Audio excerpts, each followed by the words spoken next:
يا أيتها النفس المطمئنة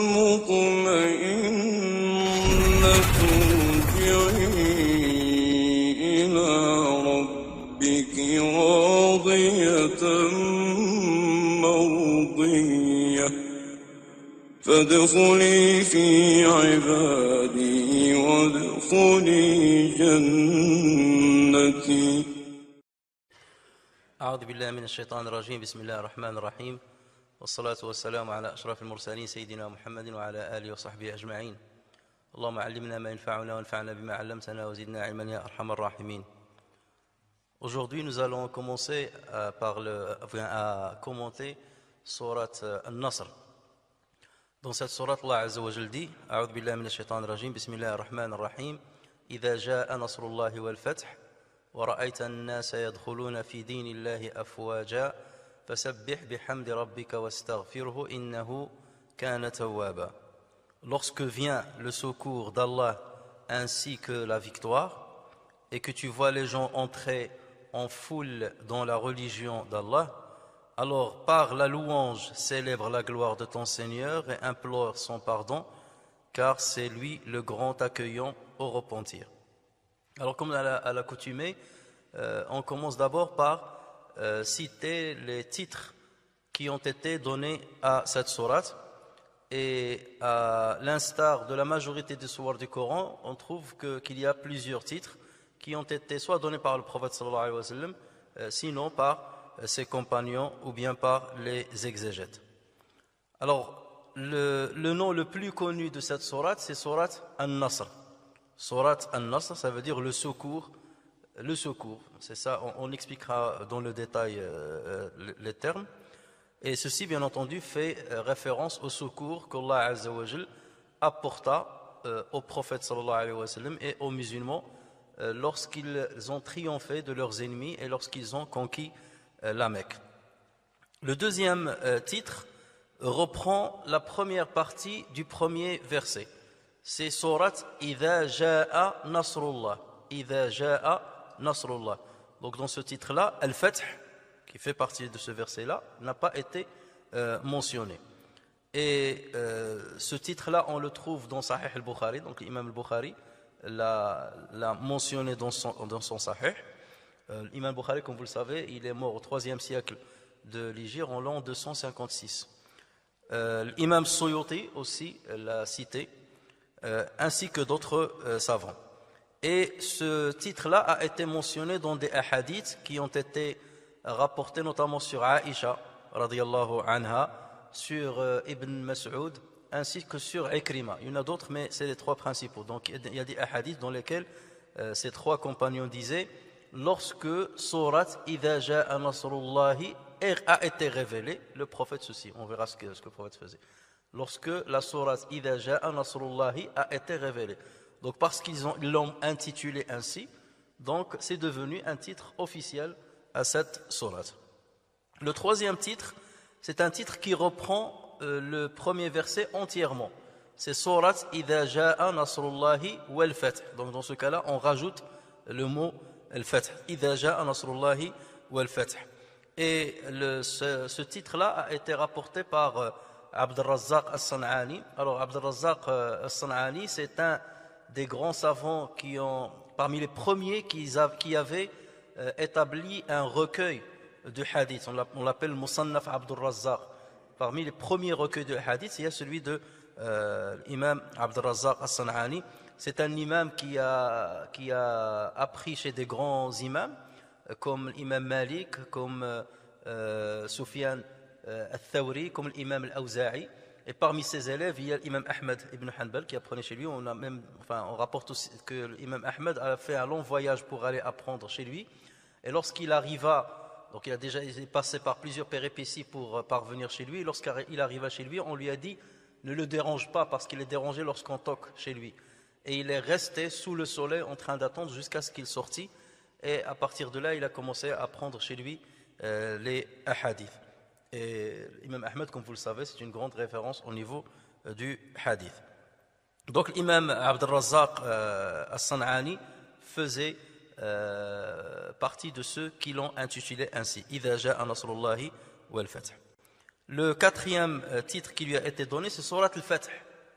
Et là, ça rejoint Surat al-Fath telle qu'on la connaît. Il y a une autre surat qui s'appelle Surat al-Fath, mais celle-là aussi a été intitulée Surat al-Fath, puisque les deux sourates, quelque part, annonçaient la conquête imminente de la Mecque. Fathu Makkah. On verra pourquoi Allah a choisi ce mot de al-Fath. Donc, puisque les deux sourates annonçaient al-Fath, Fath Makkah, la conquête de la Mecque, donc on les a appelées toutes les deux sourates al-Fath. Ceci a été rapporté par Yahya ibn al-Farra. Alors Yahya ibn al-Farra, c'est un très grand savant littéraire, donc au niveau de la langue arabe c'est une très grande référence, au point que certains ont dit لولا الفراء لما كانت عربية. S'il n'y avait pas l'imam Farra, il n'y aurait pas de langue arabe. Et pourquoi on l'appelait le Farra? Yafri, ça veut dire il prend les mots et il les distingue, il les explique, il s'étale au niveau de la langue arabe, et voilà pourquoi on l'a surnommé Al-Farra. Et c'est un savant qui est mort en l'an 207 de l'Hégire. Il y a aussi l'imam Tirmidhi, rahimahullah, qui a rapporté ce titre-là. Et donc, comme on a dit, ça annonçait la conquête de la Mecque qui s'est déroulée le 20 Ramadan de l'an 8 de l'Hégire. Le 20 Ramadan de l'an 8 de l'Hégire, autrement dit 2 ans avant la mort du prophète sallallahu alayhi wa sallam. Le dernier titre, le cinquième qui a été donné à cette sourate, c'est sourate At-Tawdi'. Sourate At-Tawdi'. Et Tawdi', ça veut dire les adieux, faire les adieux. Wadda'a, ça veut dire il a fait les adieux. Pourquoi? Tout simplement parce que cette sourate, beaucoup, y compris le prophète sallallahu alayhi wa sallam, et beaucoup de compagnons ont compris d'elle que c'est une sourate qui annonçait le départ du prophète sallallahu alayhi wa sallam, qui annonçait la mort du prophète sallallahu alayhi wa sallam. Et comme on le verra, puisque Allah azza wa jalla s'adresse au prophète sallallahu alayhi wa sallam en lui disant: lorsque tu verras le secours d'Allah azza wa jalla, lorsque viendra le secours d'Allah azza wa jalla et viendra la victoire, la conquête de la Mecque, et que tu verras les gens entrer en islam en foule, ça veut dire quoi? Ça veut dire que tu as accompli ta mission. Ta mission était de transmettre sa religion, de la répandre sur la péninsule arabique. Et vu que ça s'est réalisé, donc ta mission s'est achevée. Et une fois la mission du prophète sallallahu alayhi wa sallam achevée, le mieux pour lui est de rester sur terre ou bien de basculer vers l'au-delà. C'est de basculer vers l'au-delà. Donc c'était tout à fait évident que après la fin de la mission du prophète sallallahu alayhi wa sallam, après la réalisation de l'objectif cherché par le prophète sallallahu alayhi wa sallam, par la prophétie qu'Allah azza wa jalla lui a donnée, donc il n'avait plus rien à faire sur terre, donc sa mort était imminente. Et c'est ce que le prophète sallallahu alayhi wa sallam d'ailleurs a compris, et c'est ce que beaucoup de compagnons, comme on le verra, l'ont compris. Et parmi ceux qui ont donné ce titre-là, c'est Ibn Mas'ud radiyallahu anhu. Donc on a rapporté sur Ibn Mas'ud ce titre-là, Surat At-Tawdi'. Alors maintenant, parlons du lieu et du moment de la révélation de cette sourate. Il y a presque unanimité des savants et des exégètes, principalement, sur le fait que cette sourate est une sourate médinoise. Alors lorsque les savants disent que c'est une sourate médinoise, c'est par rapport à la phase charnière de l'immigration. Tout ce qui a été révélé avant l'immigration, avant le hijra, est considéré comme un Coran mécois. Tout ce qui a été révélé après l'immigration est considéré comme un Coran médinois. Et on ne prend pas en compte le lieu de la révélation. Ça veut dire, après l'immigration, si jamais un verset a été révélé alors que le prophète sallallahu alayhi wa sallam était à la Mecque, comme par exemple Al-yawma akmaltu lakum dinakum wa atmamtu alaykum ni'mati wa raditu lakum al-islam dinan, c'est un verset qui a été révélé lors du pèlerinage d'adieu du prophète sallallahu alayhi wa sallam. Il était où? Il était à la Mecque. Mais c'est considéré comme un Coran médinois. Donc là, on parle au niveau chronologique et on ne parle pas au niveau de la terre dans laquelle, sur laquelle ce verset a été révélé. Donc c'est considéré comme une sourate médinoise, même si, comme on va le voir, certains vont considérer qu'elle a été révélée à la Mecque après la conquête de celle-ci.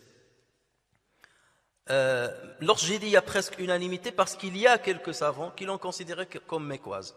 mais ils n'ont aucun argument tangible pour soutenir cette thèse-là.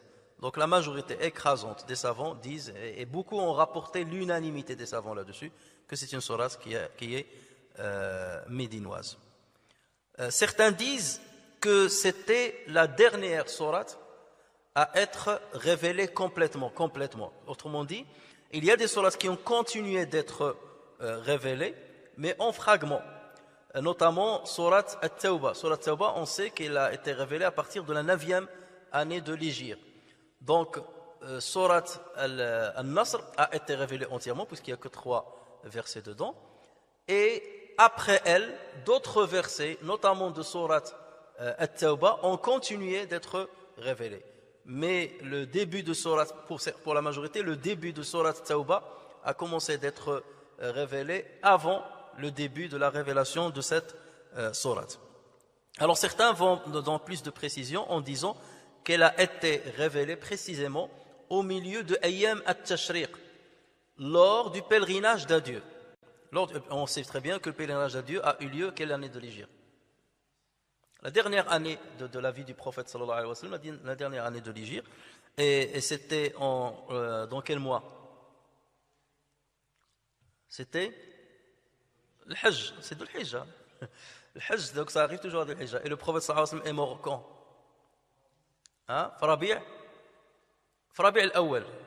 Rabi' al-Awwal, 12 de Rabi' al-Awwal. Donc combien il y a de temps entre la révélation de cette sourate et la mort du prophète sallallahu alayhi wa sallam? Donc de l'Hijja, 2 ou 3? 3 mois. Parce qu'il y a de l'Hijja, il y a Muharram, il y a Safar, et il y a Rabi' al-Awwal. Donc il y a 3 mois. Vous connaissez les mois arabes. Donc il y a le premier mois, c'est lequel? Muharram, ensuite Safar, Rabi' al-Awwal, Rabi' al-Thani ou bien Rabi' al-Akhir, Jumad al-Oula, Jumad al-Thaniya, Rajab, Sha'ban, Ramadan, Shawwal, Dhul Qa'da, Dhul Hijja.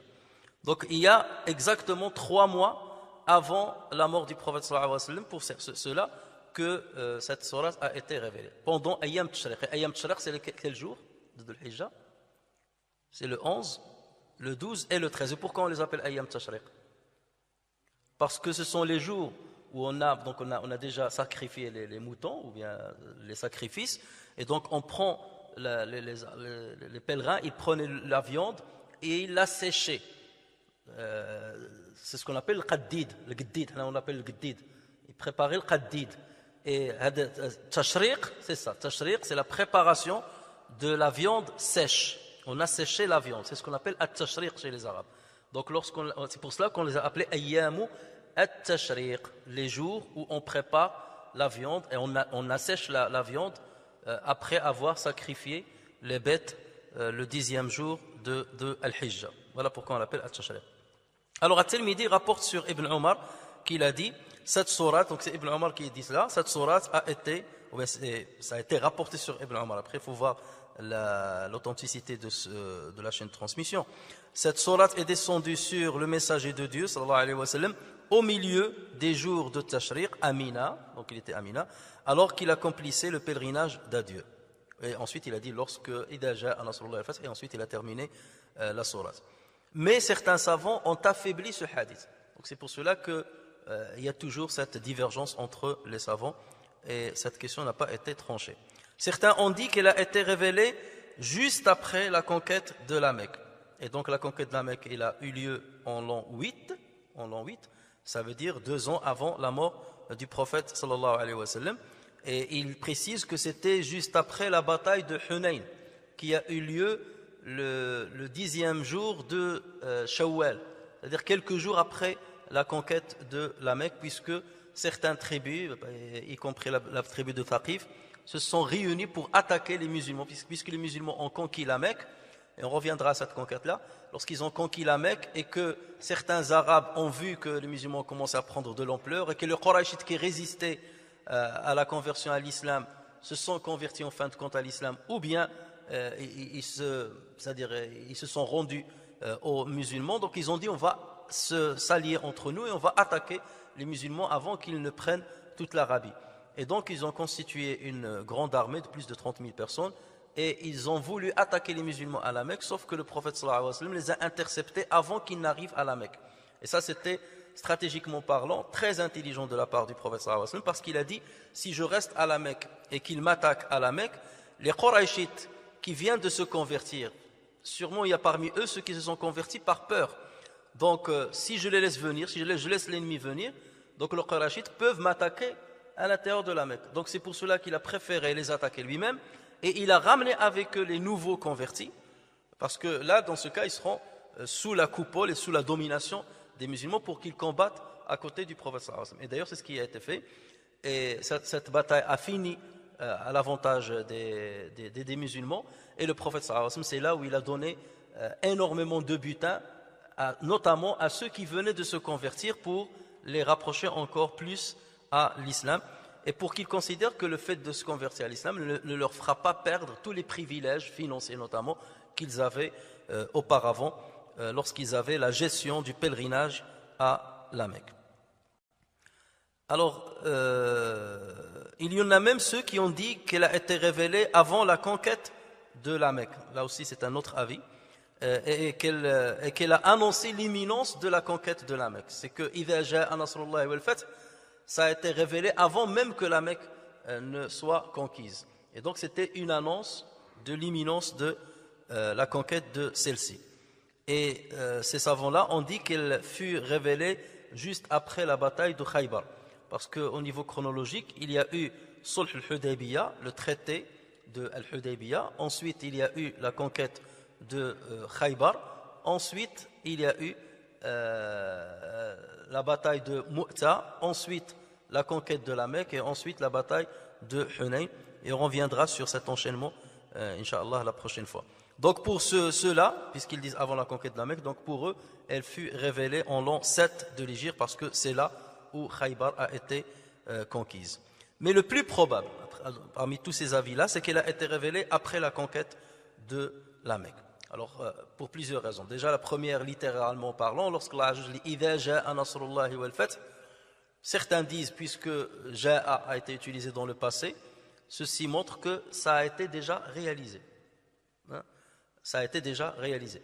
Mais on verra que au niveau littéraire, l'utilisation du verbe conjugué au passé après l'utilisation de « إِذَا » ne signifie pas forcément que la chose est déjà arrivée. Ça peut aussi montrer, et généralement montrer, que la chose va arriver dans l'avenir.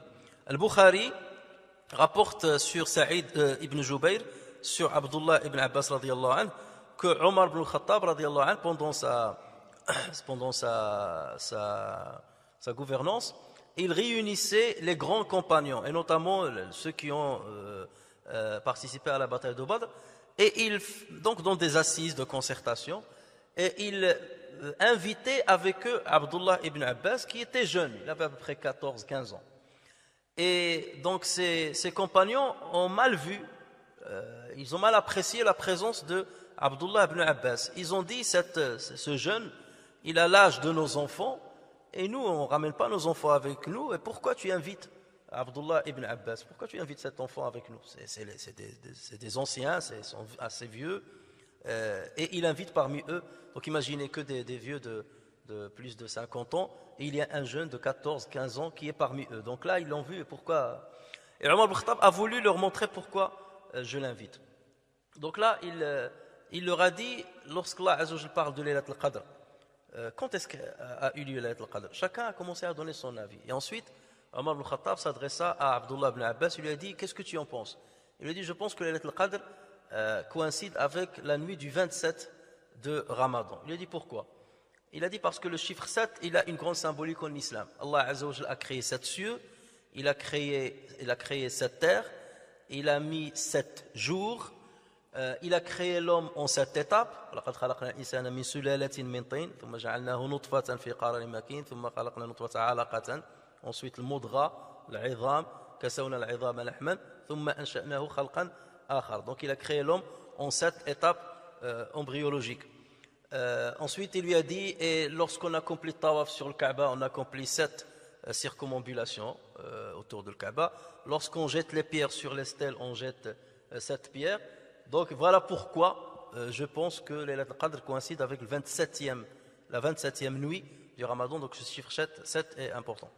Donc là, Omar ibn Khattab était content déjà pour leur montrer le savoir de ce jeune homme. Voilà la raison pourquoi je l'invite. Et ensuite, Omar ibn Khattab, il s'adressa à ses compagnons et il leur dit: que dites-vous sur Surat Idha Ja'a Nasrullah? Donc ils ont commencé à dire, Allah Azza wa Jal s'adressa au prophète sallallahu alayhi wa sallam pour lui dire: lorsque le secours d'Allah Azza wa Jal arrive et que vous entrez à la Mecque, alors tu dois célébrer les louanges et la gloire d'Allah Azza wa Jal parce qu'il est pardonneur. Voilà ce qu'on comprend de cette sourate. Et Omar ibn Khattab s'adressa à Abdullah ibn Abbas et lui a dit: et toi, qu'est-ce que tu comprends de cette sourate? Et Abdullah ibn Abbas radiyallahu anhu, il lui a dit: je vois que cette sourate a été révélée pour annoncer la mort du prophète sallallahu alayhi wa sallam. Regardez comment il a compris la sourate. Et c'est là où Omar ibn Khattab lui a dit: je n'ai compris d'elle que ce que tu as compris. Wallahi ma alimtu minha illa ma alimt. C'est ça ce que j'ai compris d'elle. Donc pourquoi je cite ce hadith-là? C'est pour vous montrer que pour donc Omar ibn Khattab, pour Abdullah ibn Abbas, ils ont compris, ces deux compagnons au moins, ont compris que cette sourate-là annonçait l'imminence de la mort du prophète sallallahu alayhi wa sallam. Ce qui prouve que cette sourate était révélée à la fin de la vie du prophète sallallahu alayhi wa sallam. Donc ça doit être dans les dernières semaines, sinon les derniers mois de la vie du prophète sallallahu alayhi wa sallam. Donc c'est bien après la conquête de la Mecque qui a été faite 2 ans avant la mort du prophète sallallahu alayhi wa sallam. Il y a un autre argument moins fort, c'est que Aïcha radiyallahu anha, avant d'arriver à cela, un autre argument un peu fort aussi, c'est qu'on a l'habitude, en islam, lorsqu'on accomplit certaines observances religieuses, de les terminer avec l'istighfar et avec tasbih et avec le hamd. En l'occurrence, la prière, à chaque fois que le prophète sallallahu alayhi wa sallam terminait la prière, qu'est-ce qu'il disait? Astaghfirullah 3 fois. Et ensuite, on a accompli Subhanallah, tasbih 33 fois, Alhamdulillah 33 fois, et ensuite Allahu Akbar 33 fois. Donc c'est cette symbolique-là, et on l'a fait aussi lorsqu'on a accompli le Rajm, cette symbolique-là, c'est à peu près la même qui est reprise dans cette sourate. Ça veut dire, lorsque ta mission, ô Muhammad, lorsque ta mission s'est achevée, tu as terminé la mission pour laquelle je t'ai envoyé, qu'est-ce que tu dois faire? Fasabbih bihamdi rabbika, donc sabbih bihamdi, donc le hamd, wastaghfir, fais l'istighfar. Donc accomplis tasbih, le hamd et l'istighfar, exactement comme on le fait à la fin de la prière. Donc vous voyez, cette symbolique-là témoigne que cette sourate-là a été révélée vraiment à la fin de la mission du prophète sallallahu alayhi wa sallam. Donc juste avant sa mort. Le troisième argument qui est moins fort, c'est que le Bukhari rapporte un hadith sur Aïcha radiyallahu anha qui a dit: lorsque surat Idha Ja'a Nasrullah, c'est ce que je disais tout à l'heure. Donc Aïcha, il a dit surat Idha Ja'a Nasrullah, c'est ainsi qu'elle l'a intitulé. Lorsque a été révélé surat Idha Ja'a Nasrullah, le prophète sallallahu alayhi wa sallam répétait très souvent à la fin de sa vie et lors de ses prières, donc Subhanaka Allahumma Rabbana wa bihamdik, Subhanaka Allahumma Rabbana wa bihamdika, Allahumma ghfirli. Et ensuite elle a dit Yata'awwalul Qur'an. Donc le prophète sallallahu alayhi wa sallam répétait souvent, et notamment dans ses génuflexions et dans ses prosternations, Subhanaka Allahumma wa bihamdik. Donc voilà, fasabbih bihamdi rabbika wastaghfir, Allahumma ghfirli. Et ensuite Aïcha radhiyallahu anha a dit Yata'awwalul Qur'an. Ça veut dire quoi? Ça veut dire que le prophète sallallahu alayhi wa sallam savait qu'il a terminé sa mission et qu'il a compris le message du Coran là. Donc il appliquait ce que le Coran lui disait et il savait que c'était à la fin de sa vie. Et le fait d'avoir donné cette spécificité, si le prophète sallallahu alayhi wa sallam accomplissait tasbih depuis longtemps, Aïcha n'aurait pas dit cette phrase-là, parce qu'il a dit lorsque cette sourate a été révélée. Ça veut dire que c'est quelque chose qui est nouvelle que le prophète sallallahu alayhi wa sallam a commencé à faire en répétant cette formule-là. Donc c'était bien à la fin de sa vie. Yata'awwalul Qur'an, d'ailleurs les savants lorsqu'ils parlent de ta'wil, le mot ta'wil a plusieurs significations chez les Arabes, parmi lesquelles on dit ta'wil huwa sarfu al-ma'na ma'na shay'in 'an ma'nahu adh-dhahir, le fait d'écarter le sens d'un mot du sens apparent. Un mot, il donne un sens apparent, et toi, tu l'écartes du sens apparent pour lui donner un autre sens. Ça s'appelle ta'wil. Et ta'wil aussi, comme on peut le comprendre dans ce hadith-là de Aïcha radhiyallahu anha, c'est la réalisation de ce qui a été promis. La réalisation de ce qui a été promis s'appelle at-ta'wil. Regardez Yusuf alayhi salam. À la fin, lorsqu'il a accueilli son père, sa mère et tout ça, et ses frères, qu'est-ce qu'il a dit à son père? وَقَالَ يَا أَبَتِ هَذَا تَأْوِيلُ رُؤْيَاي. Oh mon père, c'est-à-dire cette situation-là, maintenant que tu es venu avec ma mère, mes frères, c'est la réalisation du rêve que j'ai fait, le fait d'avoir vu 11 planètes ainsi que le soleil et la lune prosternés devant moi. Rappelez-vous, lorsqu'il était petit, donc il a fait part à son père de cette vision-là. Et là, il lui a dit Hada ta'wilu ru'ya. Ça veut dire voilà la réalisation du rêve que j'ai vu lorsque j'étais enfant. C'est la prosternation des 11 planètes fait référence à la prosternation des 11 de mes frères, et la prosternation du soleil et de la lune fait référence à la prosternation de son père et de sa mère. Allah Azza wa Jal aussi, dans un autre verset, il utilise ce terme de ta'wil dans ce sens-là. Allah Azza wa Jal dit Hal yanzuruna illa ta'wila, en parlant du jour de la résurrection. Hal yanzuruna, ça veut dire attendent-ils, qu'attendent-ils sinon la réalisation du jour promis. Hal yanzuruna, yanzurun ici c'est pas voir, c'est attendre. Hal yanzuruna illa ta'wila, ça veut dire sa réalisation. Donc vous voyez ta'wil ici c'est la réalisation. Hal yanzuruna illa ta'wilahu yawma ya'ti ta'wiluhu, le jour où sa réalisation sera faite, c'est-à-dire que le jour du jugement viendra. Yaqulu alladhina nasuhu min qablu qad ja'at rusul rabbina bil haqq. Ceux qui ont oublié ce jour-là, ils diront les messagers de notre Seigneur nous ont ramené l'information véridique. Donc le jour du jugement est bel et bien arrivé. Alors concernant maintenant le troisième sujet, donc après avoir parlé des titres de cette sourate, le lieu et le moment et la raison de la révélation de cette sourate, maintenant venons-en au mérite de cette sourate, on a l'habitude de le faire avec les autres sourates. Alors plusieurs hadiths ont été rapportés sur le mérite de cette sourate, mais la majorité écrasante de ces hadiths-là sont des hadiths soit forgés, majoritairement forgés, ou bien faibles. Et d'ailleurs, c'est très récurrent dans plusieurs sourates du Coran.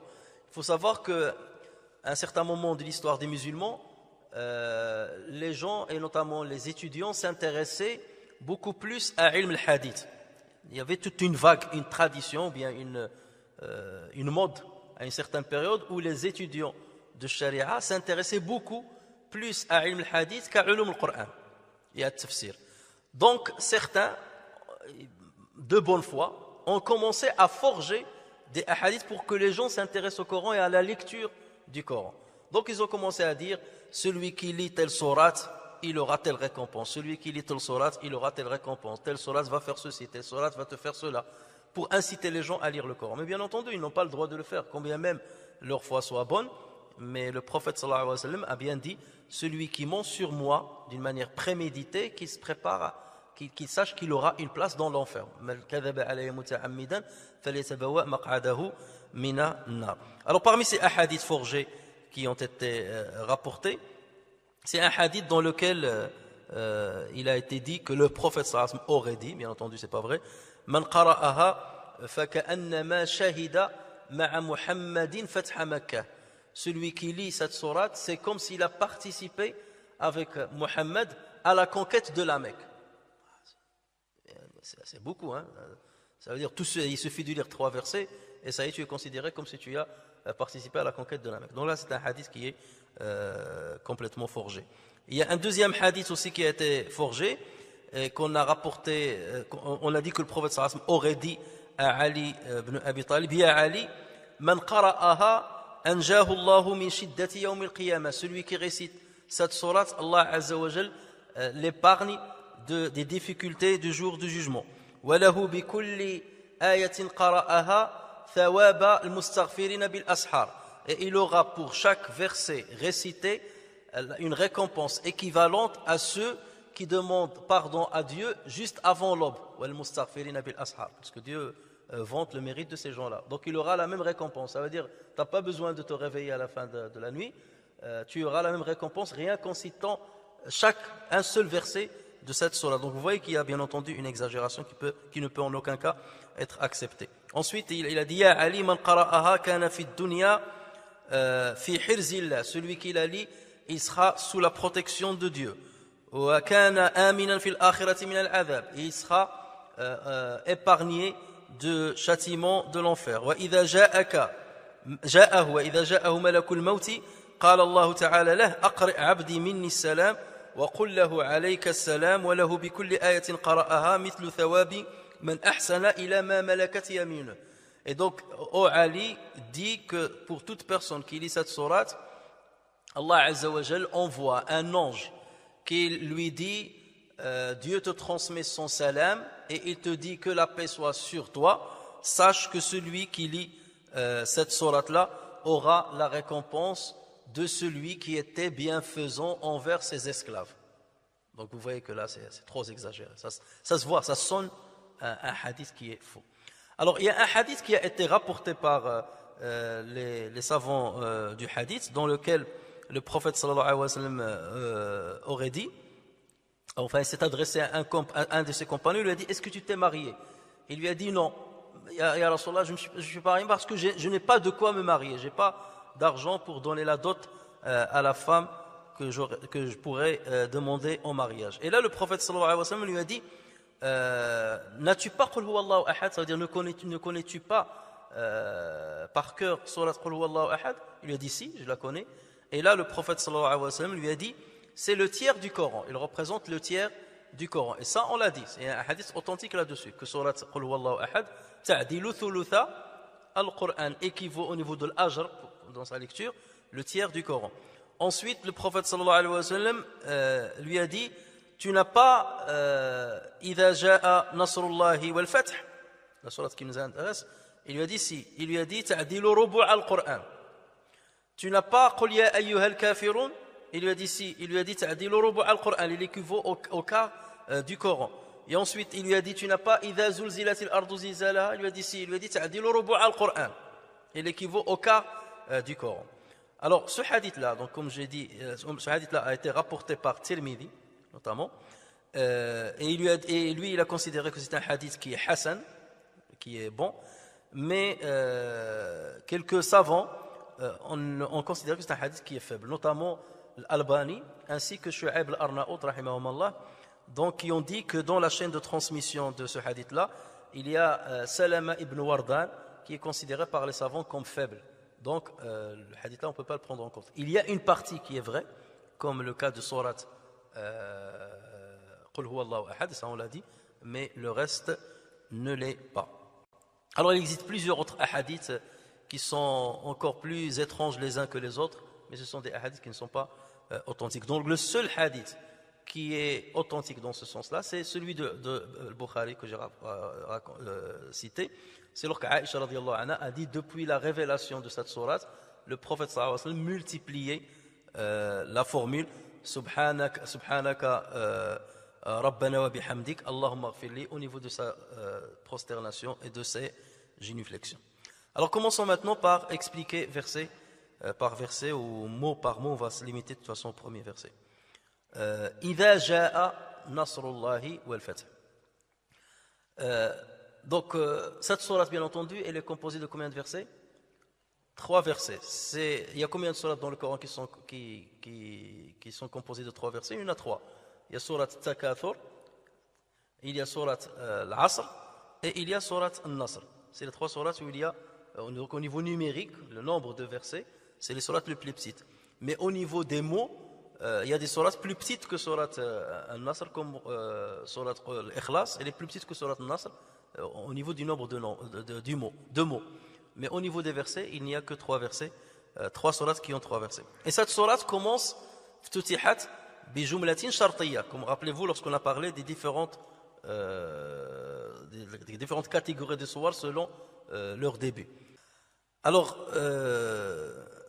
idha, en arabe on l'appelle adatu shart, c'est comme un outil de condition.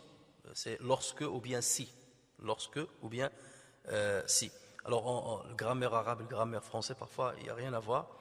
Donc, on parle d'une conjonction. Alors, en français, on va parler d'une conjonction qui va introduire une proposition subordonnée et une proposition principale. La condition subordonnée, elle va dépendre parfois des circonstances. Donc, on va parler d'une proposition subordonnée circonstancielle. Et la réponse, c'est ce qu'on appelle jawab shart en arabe. Donc, on va l'appeler la proposition principale. Idha ja'a nasrullah, la victoire, le secours d'Allah et la victoire sont venus. Ça, c'est la proposition subordonnée circonstancielle. Ça veut dire, lorsque ces choses vont venir, la réponse, jawab shart, donc la phrase principale, ça va être fasabbih bihamdi rabbika wastaghfir. Célèbre les louanges et la gloire de Dieu. C'est cela ce qu'on appelle jawabu ash-shart. Alors, le jawab shart dans la grammaire arabe, jawab shart, c'est-à-dire la phrase qui répond à la condition, il peut être jumla talabiya ou bien jumla khabariya. Qu'est-ce qu'on entend par cela? Talabiya, ça veut dire si les invités viennent chez moi, je serai généreux avec eux. Je serai généreux avec eux. C'est un talab. Donc je ferai ceci. Idha ja'a nasrullah wal fath fasabbih. Lorsque la victoire vient, fais ceci. Donc ça, il te demande de faire une chose. Si mon messager vient chez toi, donne-lui cela. Si je t'appelle, réponds-moi. Donc là, c'est talab. Je te demande quelque chose. Parfois, ça peut être une jumla khabariya. C'est une phrase informative, tout simplement. Seulement, je te donne une information, mais j'attends pas de toi quelque chose. C'est comme Ya ayyuhalladhina amanu idha nudiya lis-salati min yawmil jumu'ati fas'aw. Donc ça, c'est jawab jumla talabiya. Il te demande quelque chose. Donc, hada talabiya. Fas'aw ila idha nudiya lis-salati min yawmil jumu'ati fas'aw ila dhikrillah. Par contre, lorsqu'Allah Azza wa Jalla dit wa idha ra'aw tijaratan, lorsqu'il voit quelques commerces, aw lahwan, ou une distraction, wa idha ra'aw tijaratan aw lahwan infaddu ilayha wa tarakuka qa'ima. Ils y vont et ils te laissent tout seul. Est-ce que là, ils te demandent quelque chose? La réponse de la phrase, il n'y a pas une demande. Là, c'est seulement une information.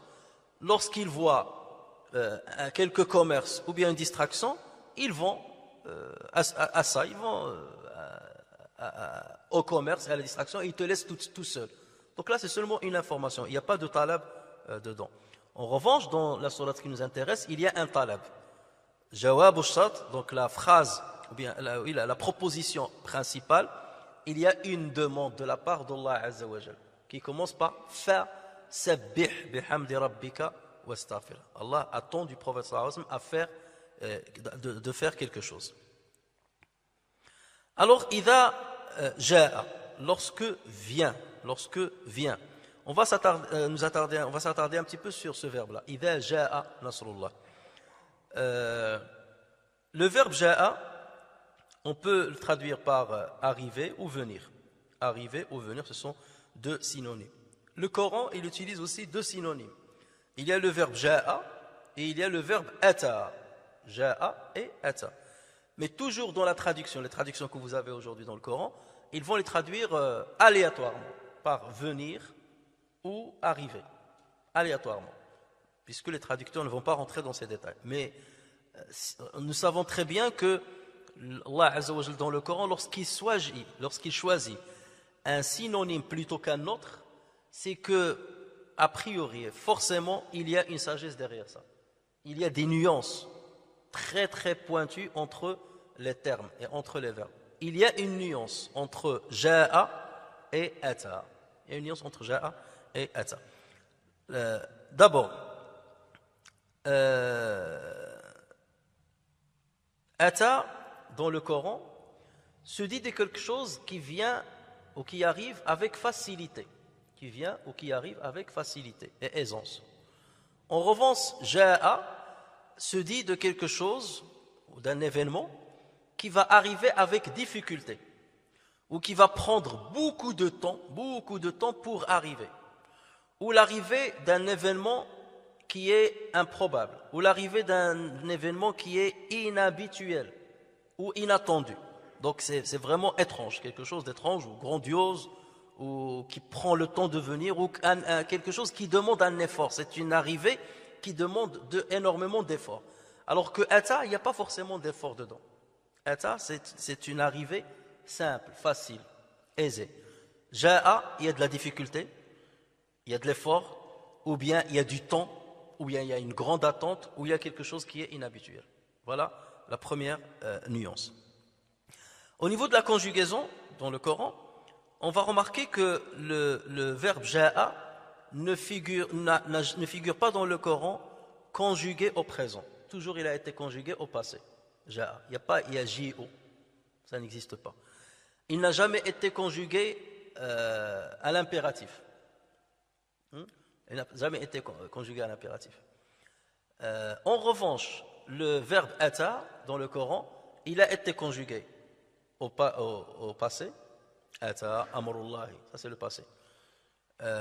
Il a été conjugué au présent et il a été conjugué à l'impératif. D'accord? Ata a été conjugué dans les trois temps, alors que ja'a ne l'a pas été, il a été conjugué seulement au passé. Regardez lorsque, par exemple, Allah Azza wa Jalla dit هل ينظرون إلا أن يأتيهم الله في ظلال من الغمام والملائكة. Qu'attendent-ils sinon qu'Allah leur vienne à l'ombre des nuées, de même que les anges? هل ينظرون إلا أن يأتيهم. Là, il est conjugué en quel temps? يأتيهم au présent. يأتي, il n'a pas هل أتاهم. يأتيهم, يأتي, c'est au présent. Donc là, ça a été conjugué au présent. Lorsque Allah Azza wa Jalla s'adressa à Moïse et à son frère Haroun,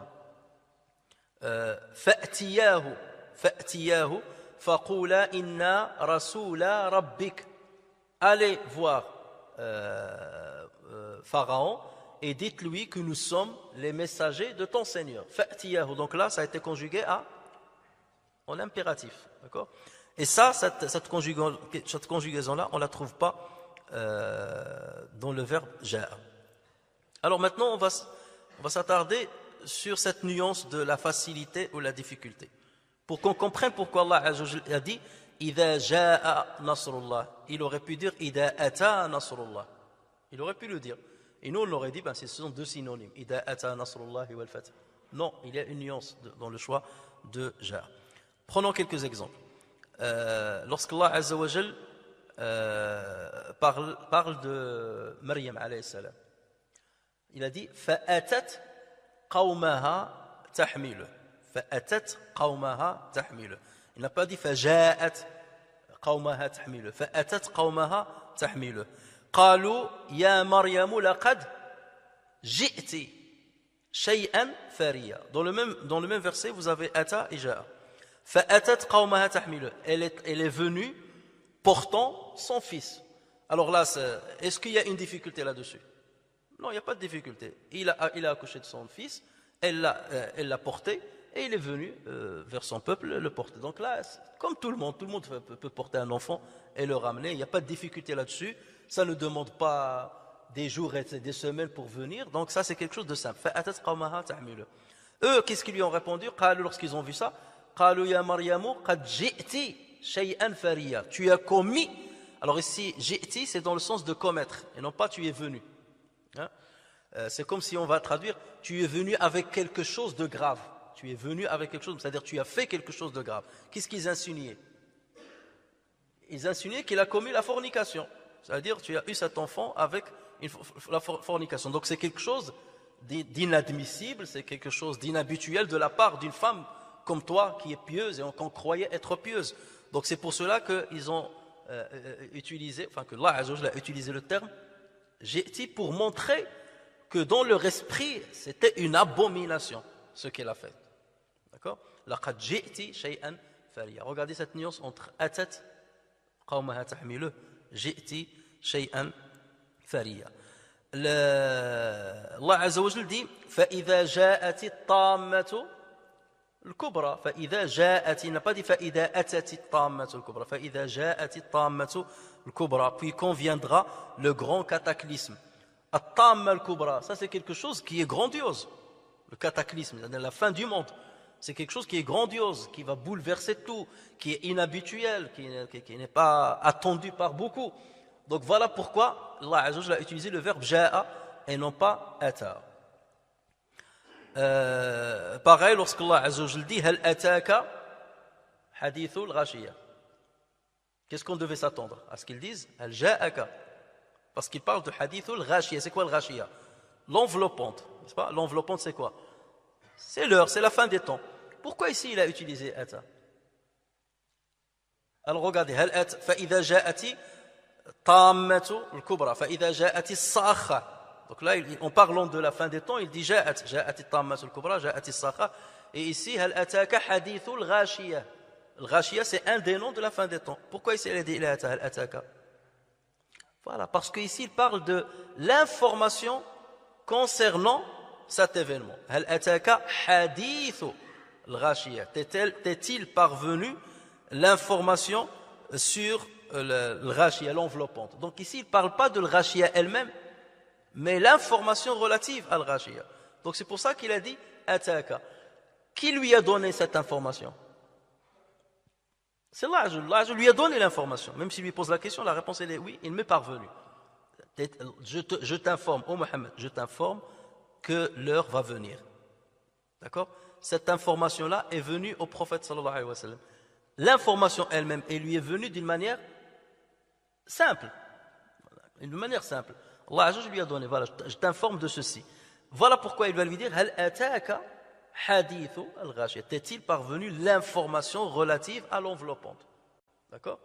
S'il avait dit idha ja'ati al-ghashiya, supposons, idha ja'ati, il va dire idha ja'ati al-ghashiya, il ne va pas dire idha atati al-ghashiya. Comme il a dit idha ja'ati al-tamma fa idha ja'ati al-sakha. Alors, par contre, on va trouver deux versets qui sont très très semblables, et dont l'un, le verbe ja'a a été utilisé, dans l'autre, le verbe ata a été utilisé. Et c'est là où il faut trouver les nuances.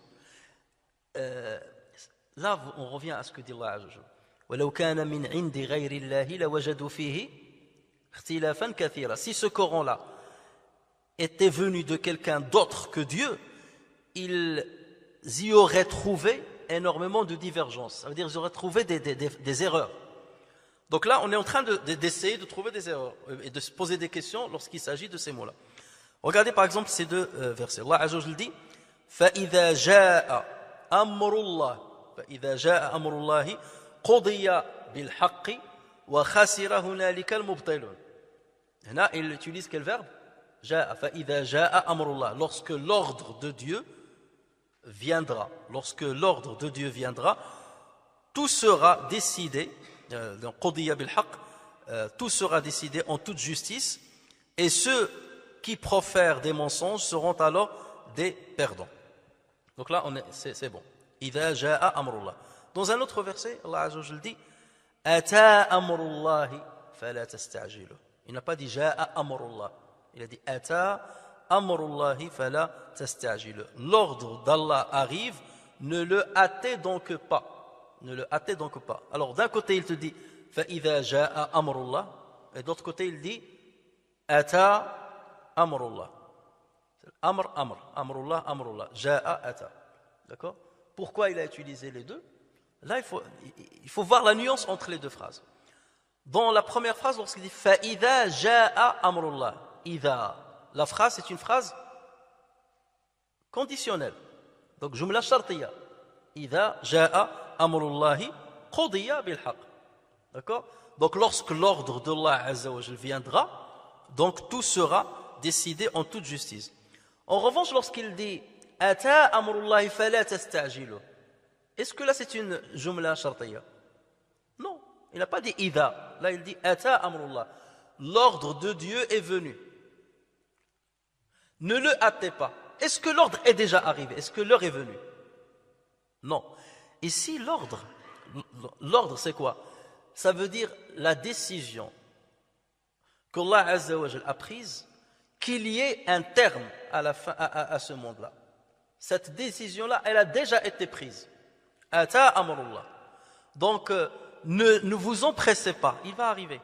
Ata amrullahi fala tastajil. Il est décidé, il arrive. Ata amrullahi fala tastajil. Ne l'empressez pas, ne vous hâtez pas, il arrive. Donc là, c'est ata, l'ordre est donné. Soit il y aura une fin de monde. Dieu l'a décidé. Cette décision, elle est simple, elle est facile. Donc il n'y a pas besoin d'utiliser ja'a. La décision, elle est facile pour Dieu. De dire, il y aura une fin des temps. Il y aura un ordre, c'est-à-dire que le monde soit terminé, que le monde périsse. Cette décision-là, elle est simple pour Dieu. Donc là, il a dit, ata amrullah. Et il s'adresse à eux, il leur dit, ne vous hâtez pas. Il va venir, attends, c'est-à-dire ne vous empressez pas, il va venir. D'accord? Vous ne pouvez pas y échapper. En revanche, dans l'autre verset, il a dit, idha ja'a. Il informe sur l'arrivée de amrullah. Lorsque cette arrivée-là va venir, ça va faire des choses, un cataclysme et tout ce que vous connaissez sur l'heure. Donc là, il parle d'un fait réel qui va arriver. Pas seulement de la décision de l'avènement de ce fait. Il y a la décision de l'avènement de ce fait et l'arrivée de ce fait. Donc, lorsque le fait arrivera, cette arrivée-là, elle est difficile. Elle est difficile. Des yeux de ceux qui vont la voir, c'est quelque chose d'improbable. C'est quelque chose d'extraordinaire. Donc là, on parle de magie, ja'a. Parce qu'il y a une difficulté, c'est quelque chose d'extraordinaire et tout ça. Et il parle d'un fait. Et à une condition, lorsqu'il viendra, tout sera décidé. Alors que dans l'autre, il a dit, l'ordre a été donné, il est venu, ça y est, et ne vous empressez pas, ne vous hâtez pas. Donc vous voyez qu'on ne parle pas du même sujet. Et voilà pourquoi, ici, Allah a utilisé ja'a, et ici, il a utilisé ata. Donc il n'y a pas de hasard dans le Coran, dans le choix des synonymes, il n'y a pas de hasard. C'est à la perfection. Et jamais un être humain n'aurait pensé à tout ça. Jamais un écrivain n'aurait pensé à tous ces détails-là. Et le Coran abonde avec des exemples comme ça. Au niveau littéraire, vous pouvez chercher ce que vous voulez. Vous pouvez essayer de changer tel terme par un synonyme, le sens sera... Vous n'améliorez jamais le sens. Et au mieux, vous donnez le même sens. Sinon, vous ratez une sagesse. Vous manquez une information qui a été donnée par l'autre synonyme que Dieu a choisi. Toujours. Jamais dans le Coran, vous ne changerez un mot en mettant un autre qui donnera plus de sens. C'est impossible. Forcément, si vous le changez, au mieux, il y aura le même sens. Sinon, la majorité des fois, il y aura un sens qui va être diminué. Ou bien un sens qui va disparaître complètement. Tout ça, c'est pour montrer le caractère miraculeux du Coran au niveau littéraire. Au niveau littéraire. C'est pour cela que les Arabes ont dit c'est de la magie. Parce que ce n'est pas possible qu'un homme ait autant de perfection. Ce n'est pas la poésie. Nous connaissons ce que c'est que la poésie. Nous sommes des maîtres au niveau de la poésie. Au niveau littéraire, nous sommes des maîtres. Et ce Coran-là, non, c'est quelque chose qui est... Voilà pourquoi le Walid ibn Mughira a dit, j'ai entendu de Mohammed une parole. Wallahi, ma sami'tu mithlahu qattu min kam. Je n'ai jamais entendu une parole auparavant pareille à cela. Inna fihi la halawa wa inna alayhi la talawa wa inna a'lahu la muthmir wa inna asfalahu la mughdiq wa innahu ya'lu wa la yu'la alayh. Parce qu'ils ont été ébahis par le caractère exceptionnel de ce Coran.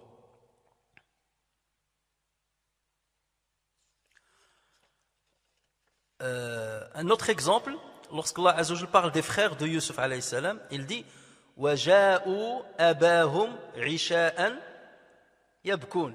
Ils sont venus vers leur père au moment de l'Isha, c'est-à-dire la nuit, en pleurant. وَجَاءُوا أَبَاهُمْ عِشَاءً يَبْكُونَ. Pourquoi il n'a pas dit وَأَتَوْا أَبَاهُمْ عِشَاءً يَبْكُونَ? Ils sont venus, ils ne sont pas venus de loin. Ils sont partis en promenade, ils ont dit à leur père, on va partir en promenade, jouer un petit peu, laisse notre frère venir avec nous. Après, ils ont décidé de le mettre dans le puits.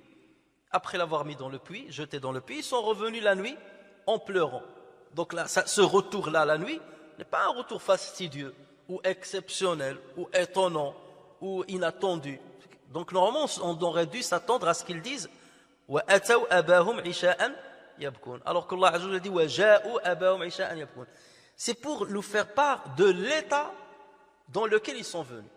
Et c'est pour ça qu'on dit que Surat Yusuf, un jour, Inch'Allah, on l'étudiera, mais parce qu'il y a énormément à sortir dans cette Surat, on ne peut pas imaginer un scénario, même les cinéastes, Ils ne peuvent pas imaginer un scénario écrit avec autant de délicatesse, avec autant d'éloquence que le scénario qu'Allah Azza wa Jal a cité dans l'histoire de Yusuf alayhi salam. Et en plus un scénario vrai. Et avec des détails qu'on ne retrouve pas dans les autres livres, dans les autres religions. Donc le fait de dire c'est-à-dire c'est une venue qui est bizarre, où il y a une difficulté, où il y a quelque chose de pas normal. C'est quoi la chose qui n'est pas normale? Imaginez, mettez-vous à la place de ses frères. Nous sommes jaloux de notre frère, on demande à notre père de le faire sortir avec nous, il refuse, on insiste, on le sort et on décide de le jeter dans un puits. On le jette dans le puits. Et on va revenir chez notre père le soir pour l'informer de cette nouvelle, ou l'informer de la disparition ou de la mort de Yusuf. Vous croyez que c'est une tâche facile? Donc ça veut dire, au moment de venir, ils étaient en train de se concerter. Qu'est-ce qu'on va lui dire? Comment on va lui présenter les choses? Ils appréhendaient la réaction de leur père. Donc c'est une venue, c'est comme si, comme on dit, ils avancent un pas et ils reculent deux. Parce qu'ils ont peur. On va lui annoncer que Yusuf est mort. Donc c'est une venue, c'est une arrivée qui n'est pas normale, comme lorsqu'ils venaient tous les jours. C'est une arrivée bien bizarre, parce qu'ils ont un fardeau sur leur dos. Qu'est-ce qu'on va dire à notre père? Alors qu'on a presque tué notre frère, on l'a jeté dans un puits, donc il risque de mourir. Quel est le mensonge qu'on va forger pour... Donc chacun va dire le mensonge, on va dire ça. S'il nous dit ça, on va lui dire ça. Ou il faut dire ça. Est-ce qu'on y va maintenant? Ou isha'an, c'est pour tarder, ça veut dire ils ont tardé, alors qu'ils sont sortis dans la journée. Forcément, ils sont sortis dans la journée pour jouer. C'est pas au moment du coucher du soleil. Ça veut dire qu'ils ont hésité beaucoup et ils ont beaucoup parlé avant de venir lui en faire part de ce qui est arrivé. D'accord? Donc c'est une venue qui est bizarre, qui est difficile. Voilà pourquoi Allah a dit waja'u et on n'a pas dit wa'ataw abahum isha'an yabkun. Regardez aussi en parlant de l'armée de Sulayman alayhi salam. Allah a dit hatta idha ataw ala wadi namli. Là il n'a pas dit hatta idha ja'u ala wadi naml. Il a dit hatta idha ataw. Ataw, il y a la facilité. Pourquoi il a donné ataw ala wadi naml? C'est pour montrer que l'armée de Salomon en ce moment-là n'était pas en guerre. Si cette armée était en train de fuir un ennemi, d'accord, ou bien en train de poursuivre un ennemi, là leur déplacement serait difficile. Donc là il aurait dit waja'u ala hatta idha ja'u ala wadi naml, parce qu'il y a une difficulté dans cela, il y a un danger, mais lorsqu'il a dit hatta idha ataw ala wadi naml, ça veut dire que l'armée elle marchait normalement. Elle n'était ni poursuivie ni poursuivante. C'est un déplacement normal. Hatta idha ataw ala wadi an-naml qalat namlatun ya ayyuha an-namlu udkhulu masakinakum. Une fourmi dit aux fourmis, entrez dans vos demeures pour que Sulayman et son armée ne vous écrasent pas. La yahtimannakum. Et là il n'a pas dit ne vous piétine pas, la yahtimannakum, ne vous casse pas. Si on veut la bonne traduction, ne vous casse pas. Et c'est après qu'on a découvert que les fourmis sont composées par leur corps est composé par la silice. Et la silice, c'est l'élément principal du verre. Et le verre, ça se casse, ça ne s'écrase pas. Donc c'est pour ça que Allah a utilisé la yahtimannakum. Alors qu'on casse le verre ou on casse les pots en argile dure, mais alors que les fourmis, tu vas dire. Tu ne vas pas dire yahtim, on va dire il écrase. Là il a dit il casse. Et ça on a découvert que leur corps était composé de silice. Donc voilà ce qu'on peut comprendre de hatta idha ataw ala wadi an-naml. Maintenant revenons au verset idha jaa nasrullahi wal fath, lorsque vient le secours d'Allah ainsi que la victoire. On comprend mieux maintenant. Idha jaa nasrullah. Si Allah avait dit idha ata nasrullah, ça veut dire que la victoire est venue rapidement. Le secours de Dieu est venu rapidement, d'une manière aisée, simple. Mais lorsque Allah dit idha jaa nasrullah, ça veut dire que ce secours de Dieu et la victoire, est-ce qu'ils sont venus simplement? Est-ce qu'ils sont venus rapidement? Ça veut dire qu'il a fallu patienter, qu'il a fallu du sacrifice, qu'il a fallu des guerres, qu'il a fallu de l'attente, qu'il a fallu des années pour que le secours d'Allah Azza wa Jal vienne enfin et que les musulmans rentrent à la Mecque et qu'ils triomphent de tous leurs ennemis. Donc voilà, on comprend mieux pourquoi Dieu a dit إِذَا جَاءَ نَصْرُ اللَّهِ et il n'a pas dit إِذَا أَتَى أَمْرُ اللَّهِ. Pareil, إِذَا جَاءَكَ الْمُنَافِقُونَ. Les munafiqun, lorsqu'ils sont venus chez le prophète sallallahu alayhi wa sallam, قالوا إِنَّكَ la Rasulullah, tu es l'envoyé de Dieu. Est-ce qu'ils le pensaient? Lorsque les hypocrites viennent te voir et ils te disent tu es certainement le messager de Dieu, ils mentent. Donc leur venue n'est pas normale. Leur venue n'est pas normale comme tout le monde. Parce que c'est une venue anormale. On va lui mentir, on va lui dire que tu es un prophète. Donc c'est une venue où il y a de l'hypocrisie. Voilà pourquoi il a utilisé parce que c'est une venue anormale, où il y a de l'hypocrisie. C'est pas comme la venue des compagnons, par exemple. Là, il aurait dit par exemple. Supposons que ça aurait existé dans le Coran. Une venue anormale. Donc vous voyez la précision dans ata et ja'a. Je vais m'arrêter là-dessus parce que j'ai d'autres choses à dire, mais je les laisse pour la prochaine fois, pour montrer justement cette difficulté-là, qui est c'est-à-dire le secours d'Allah Azza wa Jalla, la victoire, il y a une règle immuable divine qui montre que le secours d'Allah Azza wa Jalla, la victoire, ne peuvent en aucun cas venir s'ils ne sont pas précédés par des conditions. Dans ces conditions, c'est quoi? Il faut patienter, il faut endurer, il faut sacrifier et il faut du temps pour que le secours d'Allah Azza wa Jalla vienne. Et on verra comment cette règle-là est immuable à travers d'autres versets et à travers d'autres exemples. Nafa'alillahu wa iyyakum bil Qur'anil Karim wa bi hadithi sayyidil awwalin wal akhirin wa ghafara Allahu li wa lakum wa li sa'iril muslimin. Subhanakallahumma wa bihamdika ashhadu an la ilaha illa anta astaghfiruka wa atubu ilayk. Subhana rabbika rabbil izzati amma yasifun wa salamun alal mursalin walhamdulillahi rabbil alamin.